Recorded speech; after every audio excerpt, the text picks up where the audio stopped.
uNkulunkulu namhlanje ufuna abantu abazoyenza izwi lakhe. Izwi siyalazi kodwa asibonakali. Umuntu amfunde uProverbs 31 but ifruit asibonakalisi umuntu ofunde iProverbs 31. Umuntu afunde incwadi kaExodus but iproduct ayiyo ayibonakalisi ukwazi izwi kaJehova.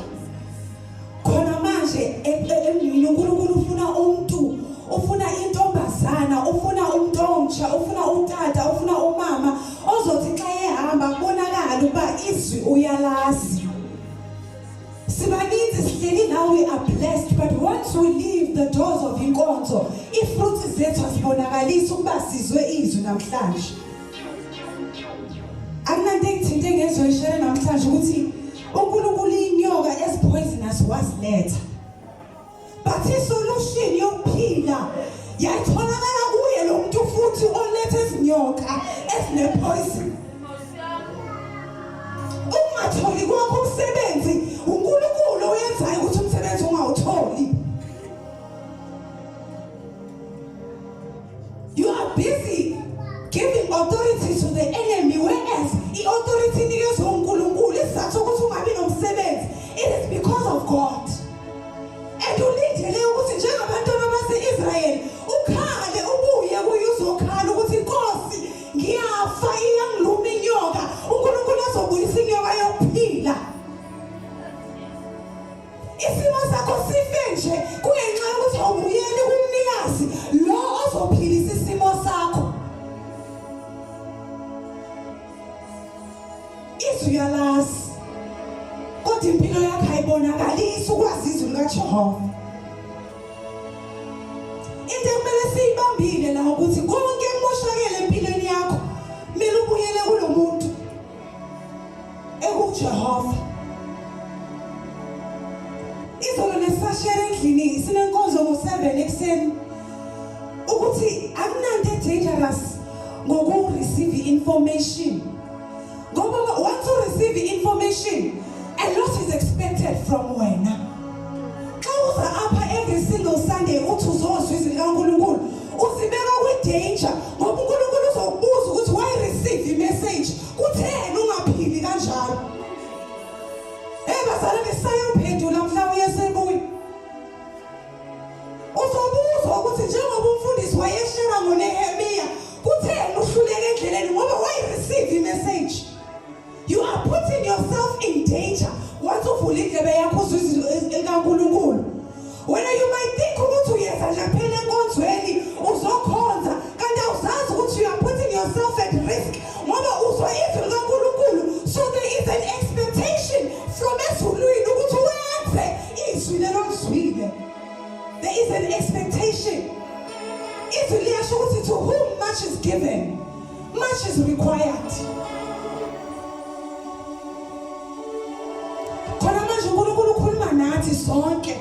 Akudingeki kwa-altar call right now.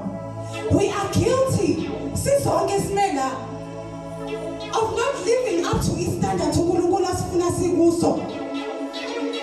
Sithole i-information overload yezwi kodwa i-fruit zethu zibolile. I'm sure noma uma emsebenzini abanye bangasho ukuthi hayi inhlobo yomzalwane lena ayibonakalisi njengomzalwane uphila njengabo. Ngenxa yokuthi i-information egcwele uyayazi but you are not living according to the word of God.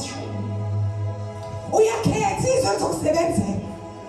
Awuphili izwi lonke liphelele. uNkulunkulu ufuna ukuvusa abantu abazothi inyoka mayibaluma babuyele kumnikazi wempilo yabo.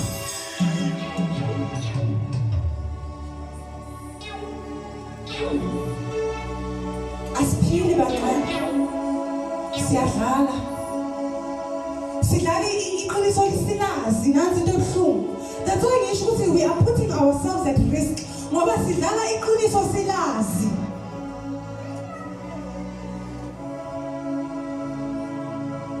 Esokwenza khona manje sizothi Son of David, have mercy on us. Have mercy on us, Son of David. And njengoba siyayifundisa yokuthi inkosi isixolele silizwa ilizwi each and every Sunday sihlala nasemakhaya sifunde izwi lakho kodwa singaphili ngondlela osibekele ngayo ngoba ngenxa yokuthi iIsrael ilokhu ibhizi ide ipunishwa the way nebapunishwa ngakhona it's because God had commanded them abanikeza ama-commandment abatshela indlela yokuphila but bangamameli ingakho nekadaletha iy'nyoka ingakho nekadaletha ama-plague aleze zonke lezinto ngenxa yokuthi he wanted them ukuthi babuyele kuye ngoba iqiniso lilapha kuye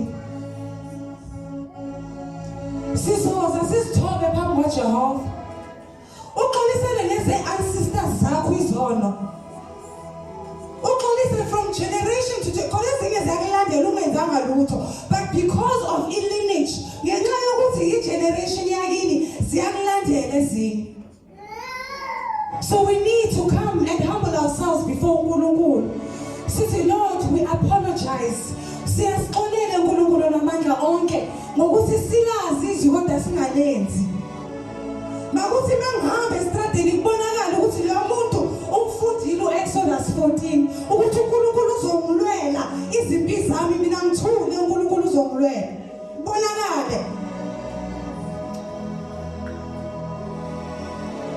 sizophakama siyibandla zonke makuthi uguqa makuthi uzidlale kodwa into esiyikhulekelayo manje is for God to have mercy upon us, upon our families, upon abantwana abanabantwana upon yonke into. Lord have mercy on us. Silazile iqiniso saku-ignora ukhulumile nathi saku-ignora banqola ngeke siye ezulwini ngenxa yokuthi size enkonzweni every Sunday sizobuzwa ezulwini nalezinto nesizitshelwa ukuthi kutheni singaziphilanga and on top of that masixolisa abangcwele sithandazele ukuthi Nkosi ndiphe izilo yokuthi mangizwile izwi lakho ngilenze ngingabi nokuthula until I fulfill izwi lakho empilweni yami until nabantu babone liyasho leqiniso ukuthi abantu babone uhambiso kwakhe singabi nokuthula abangcwele singabi sikitazeke sabazalwane and then sireste mase siphume ngaphandle but mayisidle lento le until siyibona ifulfilleka empilweni zethu sizophakama siyibandla sithi Son of David have mercy on us siyazivuma izono zethu sihambe ngokwethu ukuhlakanipha kodwa iqiniso silazi lakho sayenza ngokwethu iqiniso silazi Son of David have mercy oh Jesus ubonakala inkosi wena simakade empilweni zethu sibusile kwenele kumoshakele manje simakade kodwa njengabantwana baka-Israyeli babuyele kuwe sebelunge yinyoka nathi siyazibuyisela kuwe simakade sicela ukuphila okungaphakade sicela i-restoration thina sabheka inyoka ngoku sibheka i-advocate yenze kuyesu Kristu sibheka amanxeba esiphila ngawo namhlanje because in your word you say in your stripes we are healed